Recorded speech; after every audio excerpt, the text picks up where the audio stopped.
to the entertainment Talkin' Sports. What is going on, football fans? Back at it with another New York Giants video. And before I get started, I just want to say thank you to all you guys. I continue to try to do it as much as I can. You guys are incredible. I hit over 21,000 subscribers, I think, yesterday or the day before. And you guys have continued to support me throughout the offseason. So I just want to say thank you for that. In addition to that, I will be live tonight for a call-in show at 8:30 p.m. I'm trying to get that up and running every Friday. So hopefully I see some of you guys there tonight. Should be a lot of fun as we talk New York Giants football. Now, I'm not going to lie to you guys. Today was a pretty slow news day with the New York Giants. I will talk briefly about one thing that it was not even titled in the video. The New York Giants were at the Auburn Pro Day, the Auburn Tigers, and they were scouting some players. I know a lot of people, the first thing they're going to think of, Joe Judge was there. They're looking at Derrick Brown, and that was the first thing I thought of. But when I read into it and did some research, I honestly do not think they were there for Derrick Brown. Now, I'm not saying they didn't look at Derrick Brown. I'm not saying it's not a possibility to take Derrick Brown if we trade down, especially if we were able to trade down from 4 to 12 with the Raiders, something like that. Then he's certainly a possibility on a radar if we were to fall there, which is possible due to the fact that he didn't have the best combine. I still think he's going to be in the top 9 picks or so. But anything's possible. You never know. But I don't see them taking him at 4. I probably don't even seeing the New York Giants taking him at 6. But I think the real reason they were there, especially if you read into it and take a look at who was there, I think they were there for the DBs. Judge was there. Patrick Graham was there. One guy who was not there was the defensive line coach, Coach Chaos. Jerome Henderson, however, the DB coach, was there. And there were 2 DBs for Auburn that had really good combines, one of which ran a 4.3940, even though he stands at just under 5'9". So my guess is they were looking for late-round prospects just as much as they were for guys like Derrick Brown. That's my honest opinion. I think they're looking for a steal, similar to what they did last year. They found a steal with Darius Slayton out of Auburn. So that's my take on that. The 2 things I wanted to talk about in this video was one player that I think is definitely falling down draft charts, that if you go back and look 6 weeks ago, some people had him going to the Giants at 4. I never thought that was possible. But AJ Epenesa out of Iowa, a lot of people thought before the Combine was the second best edge rusher in this year's class. I never thought that. I had him around 4 or 5, but I definitely thought he was a first-round prospect. Now, to be fair, a lot of mocks still have him going in the first round, but they have him going in the back end. I have seen him in a few fall out of the first. It's very rare. Most have him going in the 22 to 32 range. I've seen him as late as 32 to the Chiefs. I've seen him going to the, not so much to the Patriots. That's where I had him going. I've seen maybe 1 or 2 of them going to the Patriots, but he's definitely going in the back end of the first, which opens up the discussion. This is a guy that was supposed to be a top 10 pick or close to it. Could the New York Giants look to trade up for this guy, or could he fall into the New York Giants' lap at 36? And if he did, would the New York Giants take him? He's a guy that I think the Giants could potentially be interested in, especially everything you read about this guy. He would fit a system similar to what the New York Giants are trying to implement, which is why I had the New England Patriots taking him in my mock draft at 23. He's a guy that could play on both the inside and out, a prospect that I like, especially if we could get him in the beginning of the second round. And the reason he dropped is he had a very bad combine, and that definitely should affect his draft stock. We'll just see how far it does affect it. And he'll have a chance, hopefully, to help his draft stock for his sake at his pro day. But if he does not improve on his numbers, I definitely could see him falling to the back end of the first or early second, which is where the New York Giants could potentially be interested in. He kind of reminds me, obviously he's more productive in the sack department, of a player like Leonard Williams, a guy that could play inside and out, versatility, something that Joe Judge continues to express. And for a guy that you could get in the second round that has that kind of upside, the production he's had at the collegiate level for Iowa has been very good. And we're going to get into that right now. We'll pull up the numbers for AJ Epenesa. These are his sack numbers. If you look there, the guy had 22 combined sacks over the last 2 years at Iowa, and was thought by many, like I said, to be the second best edge rusher in this year's class. Now, of course, after Chase Young, there's not a lot of very dominant edge rushers in this class. You have guys like Bond, Julian Okwara, Chiason, a number of other players, but there's one guy that's far and away the best in this class. And then after that, it's a pretty thin class in terms of top-tier talent at the edge rusher position, which is why I think the New York Giants could potentially look to add one in the second round, depending on what they do in the first. Now, if they take Isaiah Simmons and don't address the offensive line, I don't really see Epenesa being or any defensive player being a valid option here. I think they'd go center, more like a Cesar Ruiz out of Michigan, who had a very strong combine. They need to address that offensive line. And if they don't do it in the first, they certainly need to do it in the second if they don't address it in free agency. Now, of course, they could certainly go tackle in the first round, and a lot of people, myself included, still see that as a very viable option.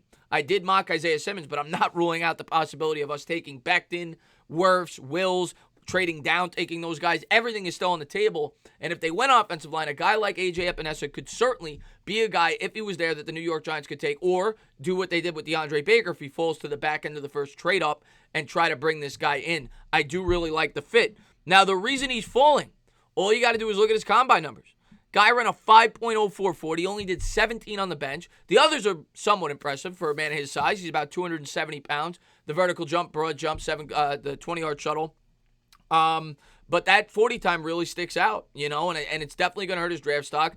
If you look on any website right now of the biggest fallers from the combine, he's in the top 5 candidates. And he's probably the biggest candidate by a lot of people's standards. So definitely didn't help himself at the combine, but that could be a blessing in disguise for the New York Giants if they do like this guy. And he does seem to be the type of player that Dave Gettleman would like, a big mauler. It's something that we always talk about. The guy's 270 pounds. He's big, but he's versatile as well, something that Joe Judge likes. So I think he's certainly a guy to at least keep your eye on as a potential second-round prospect or a trade-up, possibility in the back end of the first. So I want to talk briefly about Epenesa on a slow news day because it's been a guy that's been, circling in my brain as a guy that could fall to the New York Giants. But the other thing I really wanted to talk about, it's something that's been more and more increasingly popular throughout this entire offseason, and that's Yannick Ngakoue. And like I've said, like a lot of people have said, Yannick Ngakoue was franchise tag. I think most of us expected that. I think this is going to be what teams do when it comes to the edge rusher position going forward when it's a guy that they don't want to commit $22 million to.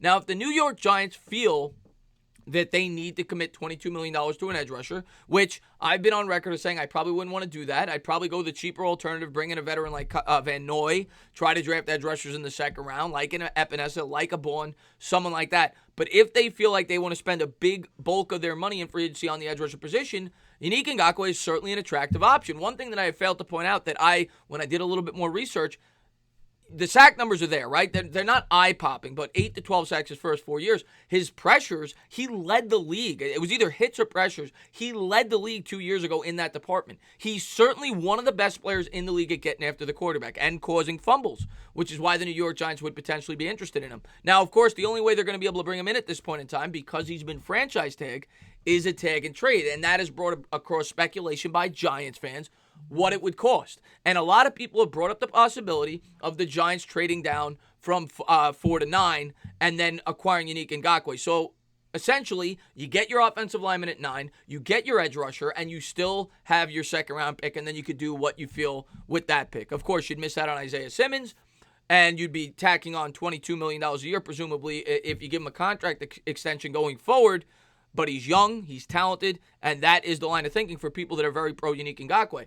And a lot of people have talked about the value of that trade and whether or not that would be enough to get it done. And I've talked about in the past some of the deals. You go back and look. Obviously, I'm not going to go based off the Clowney. I think the Clowney was an outlier, a third-round pick, 2 bench players. Then you had Frank Clark, D. Ford. I think Frank Clark, the Seahawks got more than they should have. They got a late first and a future second. D. Ford, they got a future second. My line of thinking is it's probably a little bit in between. I think a late first to very early second in this year's draft, because obviously a future second is not as valuable as a second in this year's draft because you don't know where that pick's going to be. Go back and look at the trade last year. 49ers gave up a future second to get Frank Clark. That turned out to be, the 63rd overall pick in this year's draft. And a lot of people have said that there's no way you'd be able to get him from trading from 4 to 9. And I completely disagree. And I think some people don't take into account the value of an early first-round pick because in a lot of these trades, they've been late first-round picks when they've gotten the job done because they've been win-now teams, something that the New York Giants really aren't. But I don't think people are valuing how high of a pick the New York Giants have. If they were to trade from 4 to 9, all you got to do is look at the same chart that every GM in football looks at. The Giants are worth 1,800 points right now. The 9th pick is worth 1,350. That's a difference of 450 points. Now, that doesn't quite equate, if you scroll all the way down, to a late first-round draft pick or an early second.